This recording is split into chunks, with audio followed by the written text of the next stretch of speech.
"He's not even a real soldier," the champion said, loud enough for the cameras. "Look at him. He's a statue they dressed up and told to stand still." I was 3 feet from Corporal Elias Vance when the man said it, and I watched Elias not move, which was the thing the champion would never understand until it was far too late to take any of it back. We were not even supposed to be there in our ceremonial kit.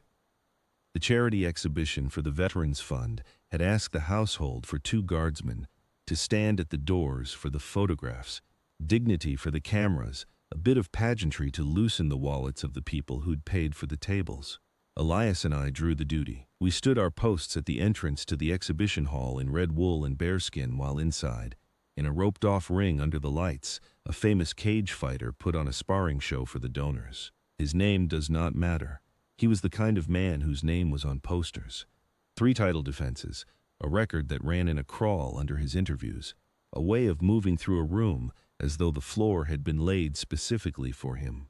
He had spent 20 minutes throwing a sparring partner around the ring to applause, and when he climbed out, flushed and grinning, he passed us at the doors and stopped, because a man like that cannot pass a wall of stillness without testing it. "You," he said to Elias, "you ever hit anything in your life, or do they just wind you up in the morning?" Elias's eyes stayed forward. His gloved hands stayed at his sides. The rifle stayed exactly where it was. That was the moment that decided everything, though no one in that bright room knew it yet. Because the champion took the stillness for emptiness. He took it for a man with nothing behind the eyes, a costume on a hook, and he started to perform. He circled us. He told the donors nearest the door that this was the trouble with ceremony, all show, no substance, and that he'd put a month's purse on himself dropping the toy soldier here before the man got his rifle up. He flexed for a phone. He leaned in close to Elias's face and said, "Soft now, just for us. Nothing in there at all, is there?" I have known Elias Vance for 6 years. I knew what was in there. The man in the bearskin had spent 11 years in a part of the service that does not march in parades and does not appear in the crawl under anyone's interview.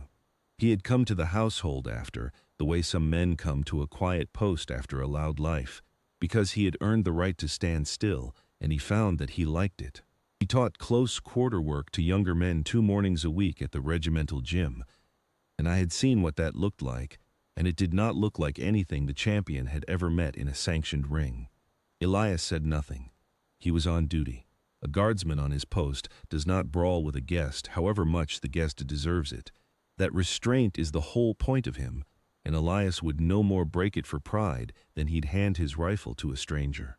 It was the event's organizer who changed the shape of the night. A brisk woman from the Veterans Fund who had heard the whole thing and saw, with a fundraiser's instinct, both a problem and an opportunity. She came over and she said to the champion, pleasantly, that if he was so certain, perhaps he'd care to make it interesting for the cause. A friendly exhibition bout, controlled, supervised, gloves on, 3 minutes, against any serviceman in the room he liked, and 100,000 to the fund from his own purse if he lost. The donors loved it. The cameras loved it.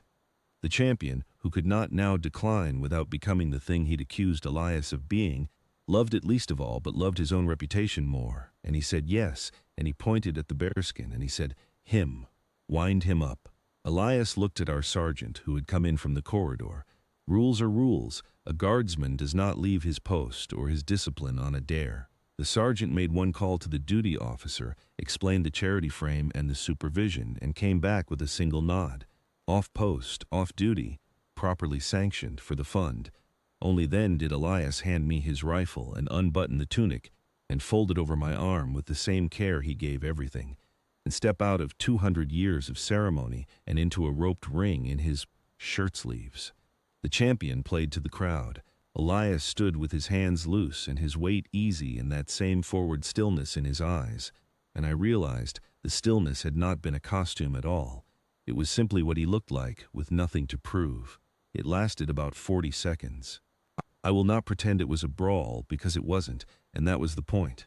The champion came in fast and hard, the way he dropped his sparring partner, a big looping strike meant to end it for the cameras.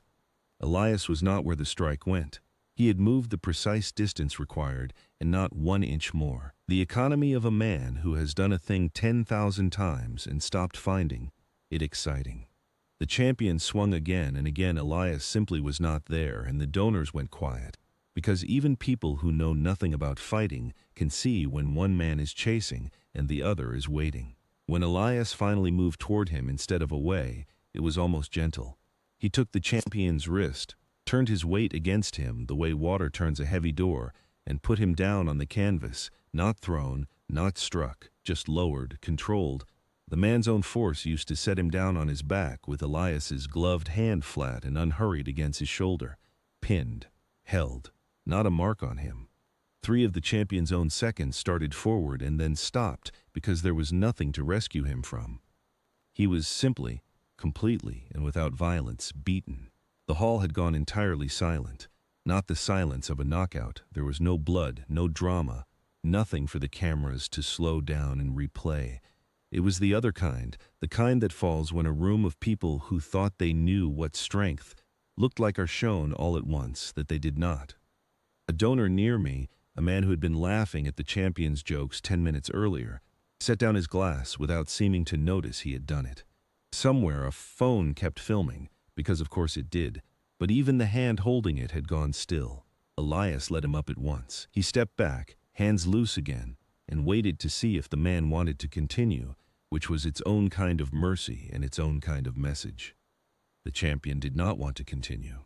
He sat on the canvas a moment, and something moved across his face that I had not expected. Not anger. Understanding. The understanding of a man who has spent his life being the most dangerous person in every room and has just met the thing the cameras never show him. A man who could have hurt him and chose, with complete control, not to.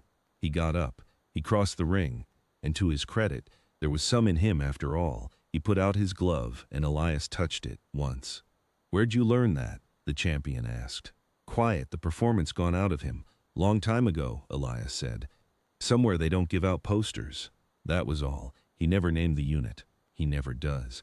The organizer got her 100,000 for the fund, and a great deal more besides, because the clip of the bearskin guard putting the champion down without a single strike did exactly what clips do. And the donations ran all night. But that is not the part I keep.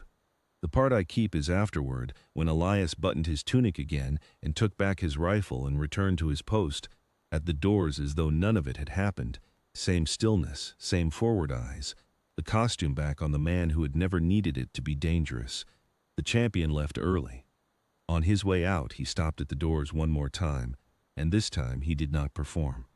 He came to a stop in front of Elias, and he straightened, and he gave him a short, awkward, genuine nod. The nod one man gives another when he is revised, all at once, everything he thought he knew. Elias returned it with his eyes only, the smallest acknowledgement, because he was on duty again, and a man on his post does not break for less than honor. But it was there.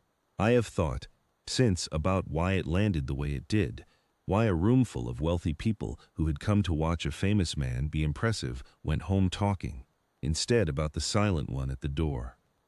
I think it is because the champion had spent his whole career showing everyone how dangerous he was, and Elias spent 40 seconds showing them that the truly dangerous man is the one who doesn't need you to know.